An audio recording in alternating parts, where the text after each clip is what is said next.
Halo, selamat bertemu kembali pada kuliah pengendalian dan penjaminan mutu. Saya di sini Marit Nenggolan. Kita akan memasuki topik pada chapter 6. Ya, chapter 6 itu isinya Statistical Process Control Using Control Chart. Minggu lalu kita masuk chapter 1 dan sebagian chapter 2, lalu chapter 3, 4, 5 itu kita skip karena sudah kita pelajari di kuliah statistik. Oke? Jadi jelas ya? What is control chart? Jadi control chart itu adalah sebuah peta yang digunakan untuk mengendalikan proses. Siapa yang mempropose pertama kali? Mr. Walter Shewhart. Ya, salah satu bapak mutu di dunia. Nah, yang disebut peta kendali itu pada prinsipnya adalah ini. Ya, ada garis center line, lalu ada upper control limit atau kita bilang UCL, lalu ada lower control limit yang kita sebut LCL. Proses tersebut harusnya jatuh di sekitar center line sehingga proses tersebut kita bilang nantinya adalah proses in control. Itu yang disebut dengan peta kendali atau control chart. Lalu garis-garis ini adalah garis-garis atau data-data titik-titik ini berupa data. Sampel pertama, contohnya ini adalah rata-rata dari diameter sebuah poros 30 gitu ya, lalu 30 sekian lalu turun ya, berfluktuasi ya. Kenapa? Karena kamu tidak bisa membuat proses itu 100% terkendali ya. 100% terkendali artinya apa? Tidak ada yang mengakibatkan variasi dalam proses ya. Fluktuasi ini menggambarkan adanya variasi dalam sebuah proses. Nah, apakah keuntungan dari menggunakan peta kendali? Saat kita bisa melihat kondisi proses saat ini menggunakan peta kendali, kita tahu ya kapan kita melakukan koreksi. Melakukan koreksi itu misalkan, wah ini proses sudah out of control ya, sudah tidak terkendali, artinya ada sesuatu yang mengakibatkan fluktuasi nilainya sangat berubah drastis. Contohnya mesin bubut ya, saat kita mesin bubut udah waktunya misalkan mata pahat diganti karena mata pahatnya sudah kurang tajam atau tumpul, atau ada something wrong dengan bahan baku. Ternyata bahan bakunya bukan merupakan bahan baku yang bisa dipakai, ada kesalahan dalam pengiriman bahan baku. Jadi kita harus korektif itu ya, langsung diperbaiki. Lalu yang kedua, type of remedial action necessary. Jadi dari kita mengamati grafik yang ada di peta kendali, dari sini kita bisa melihat ya remedial atau perbaikan yang perlu kita lakukan dalam proses yang kita kendalikan ya. Jadi kita bisa diagnosis ada masalah apa saja di situ. Lalu yang nomor 3, kapan kita biarkan prosesnya berjalan sendiri ya tanpa terlalu banyak diawasi, maksudnya begitu. Kalau misalkan sudah kita pantau dengan cukup waktu lama, prosesnya ternyata stabil dan in control ya, stabil itu tidak banyak fluktuasi yang luar biasa tajam. Jadi kita bisa tinggalkan sebentar proses tersebut ya. Lalu proses capability apa artinya? Dengan membuat peta kendali, di mana kita buat peta kendali dalam sebuah proses yang in control atau terkendali, maka kita bisa menghitung kemampuan dari proses tersebut ya. Jadi seberapa baik proses yang kita buat, yang kita kendalikan atau yang kita kerjakan itu dapat membuat sebuah benda atau membuat, contohnya membuat diameter, seberapa baik dia. Dengan kemampuan dia melakukan keterulangan yang sangat presisi gitu ya, artinya prosesnya sangat baik. Nanti kita bandingkan dengan kebutuhan customer. Untuk detailnya nanti ada kuliah berikutnya. Lalu nomor 5, kita dari proses yang kita lihat melalui peta kendali, kita bisa mengetahui, oh ada ruang ini nih di sini yang perlu kita tingkatkan mutunya, ya quality improvement ya.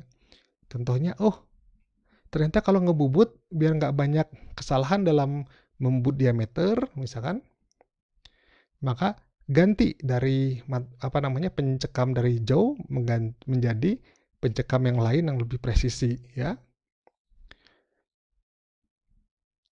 Jadi bisa kita ganti contohnya. Lalu misalkan proses milling. Nah, sering getarannya banyak, ya, milling. Bagaimana bisa mengurangi getaran? Oh, fixture-nya, pencekamnya atau ragumnya ini kurang kencang nih. Kita desain membuat ragum yang kencang sehingga getaran dari benda itu berkurang. Kalau getaran dari benda berkurang, maka akan membuat prosesnya akan berjalan lebih baik sehingga menghasilkan benda yang baik. Penyebab terjadi naik turunnya data tadi, ya, itu diakibatkan oleh dua hal.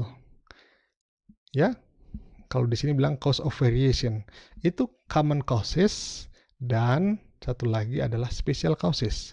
Apa yang disebut dengan common causes? Nah, yang disebut common causes itu adalah fluktuasi nilai yang diakibatkan oleh penyebab umum. Penyebab umum itu maksudnya penyebab-penyebab yang merupakan nature-nya dari proses tersebut dan sukar untuk dihilangkan. Contohnya, waktu ngebubut atau ngembiling pasti ada getaran, ya. Tapi getaran yang luar biasa itu bisa kita perbaiki. Tapi getaran sendiri nggak bisa kita hilangkan karena adalah proses yang inherent di situ, yang merupakan naturnya atau sifat dari proses yang kita kendalikan. Ya, di sini cannot be totally eliminated. Nah, biasanya itu perubahannya kecil, nggak banyak. Nah, kalau perubahannya pada peta kendali tadi variasi naik turunnya itu hanya karena common causes, maka proses tersebut disebut juga dengan proses yang in control atau terkendali. Contohnya ini ada gambar Gojek, ya. Udah ada yang belum pernah pesan GoFood gitu ya, pasti udah pernah semua, ya. At least 99,9% ya. Pernah kan? Biasanya GoFood-nya datang dalam waktu 20 menit. Berikutnya datang, ya biasanya 20 menit itu nggak akan pernah kan, ya, persis 20 menit, maksud saya begitu, ya. Misalkan 19 menit, kadang 22 menit dengan order yang sama, pada waktu order yang sama gitu, ya. Kadang 23 menit, kadang 18 menit kalau lagi sepi gitu, ya. Lagi sepi di jalan dan sepi di antrian membuat makanannya. Itu yang disebut juga dengan penyebab umum atau common causes yang memang pasti terjadi saat kamu pesan makanan, ya. GoFood. Gitu. Nah, penyebab berikutnya yaitu special causes. Special causes ini adalah penyebab khusus. Spesial, ya. Spesial itu contohnya di sini adalah tadi benda kerja materialnya itu nggak cocok.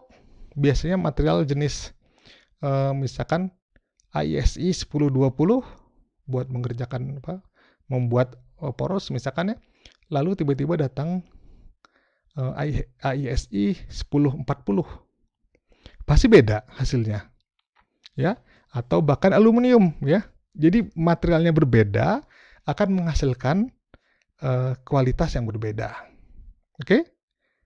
Begitu juga misalkan kamu pesan Mamang GoFood, ya. Mamang GoFood yang awalnya biasa datangnya sekitar 20 menit, ya, 18, 19, 22, ya, 23, kadang 20 menit. Tiba-tiba datangnya 1 jam, 60 menit. Ya. Pasti kamu bingung nih, wah ini biasanya 20 menitan kenapa kok nggak datang sampai 45 menit. Wah, pas datang 1 jam kamu udah cemberut. Kamu jangan-jangan nggak tahu ada sesuatu yang menyebabkan dia terlambat sampai lama sekali. Contohnya apa? Misalkan seperti di gambar ini Mamang GoFood-nya. Dia pecah ban. Itu disebut special causes, ya. Ada penyebab yang spesial, yang khusus yang mengakibatkan dia mengalami keterlambatan yang seperti itu, ya. bisa juga kecelakaan, ataupun hal yang lainnya yang di luar dari kebiasaan atau uh, yang mengakibatkan jadi waktunya sangat panjang sekali. Jadi tahu ya beda special causes dan common causes. Nah ini akan kita terapkan dalam mutu nantinya. Jadi mutu tersebut kita bisa lihat variasinya karena special causes atau common causes.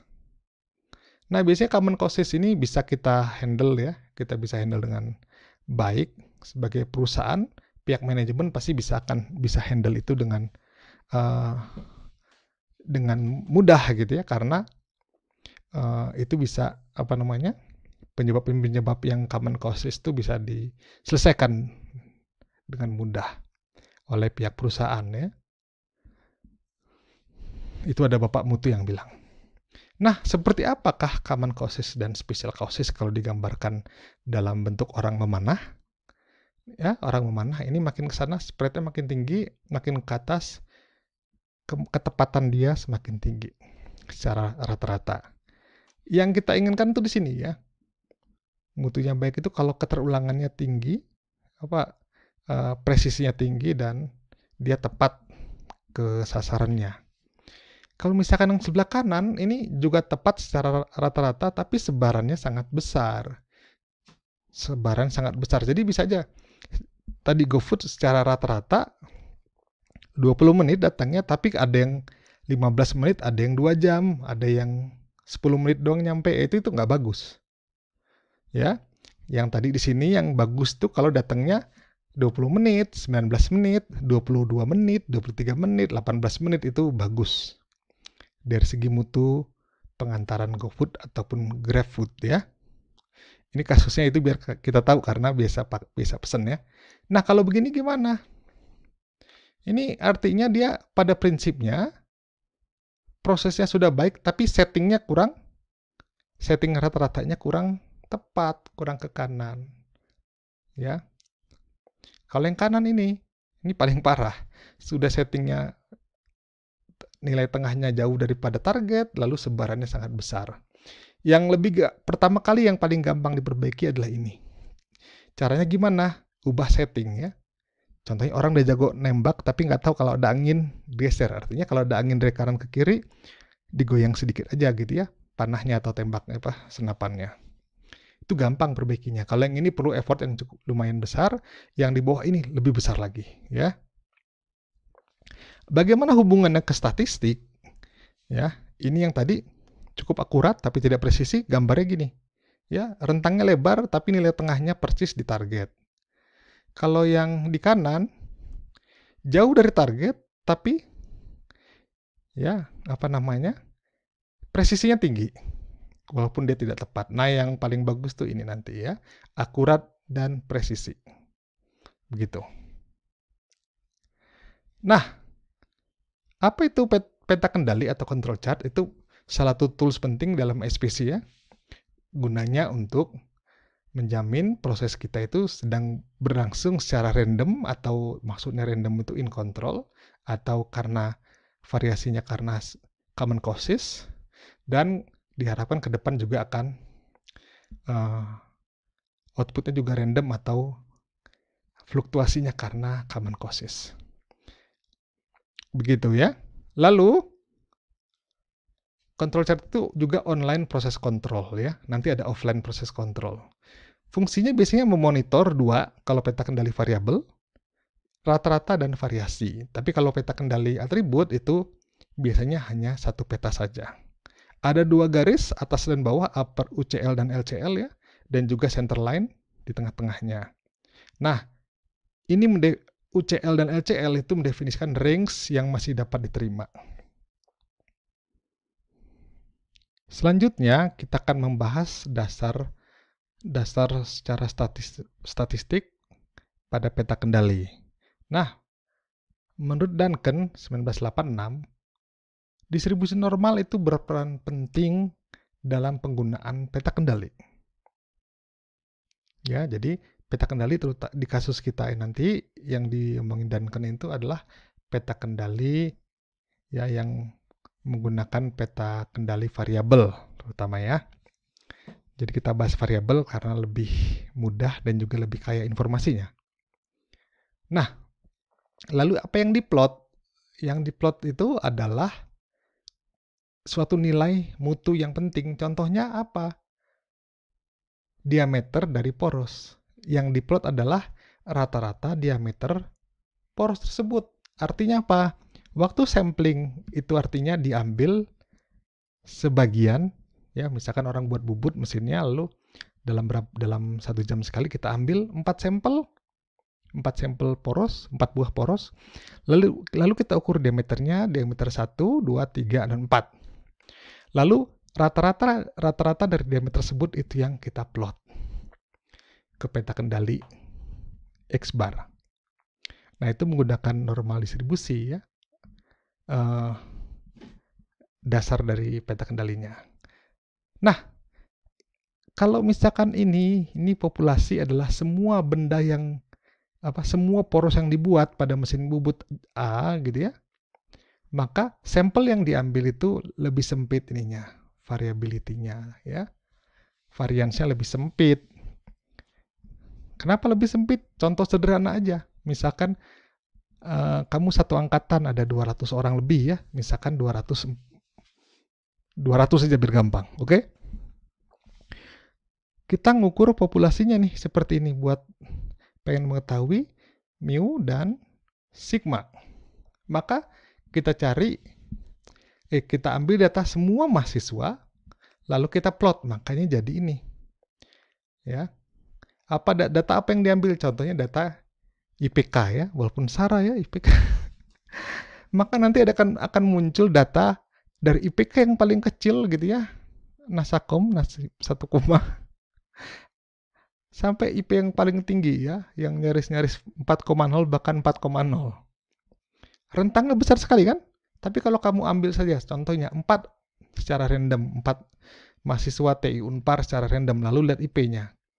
IPK-nya mungkin antara rentang 2,75 sampai 3,2 gitu ya. Ngerti maksud saya? Jadi kalau sampel itu memang rentangnya lebih sempit. Kalau dibuktikan secara statistiknya gini ya. Kalau secara statistiknya ya. Jadi kalau sampel itu rata-rata minnya mu, lalu variannya sigma square, lalu standar deviasinya sigma ya. Kalau sampling mu juga tapi mu ya. Pendekatan lah ya, X double bar mungkinnya lebih tepatnya ini. Tapi di buku begitu, variansnya sigma square dibagi n, artinya dibagi dengan n jumlah sampelnya. Ya, jumlah sampelnya tadi 4 kan ya, karena ngambil 4 mahasiswa.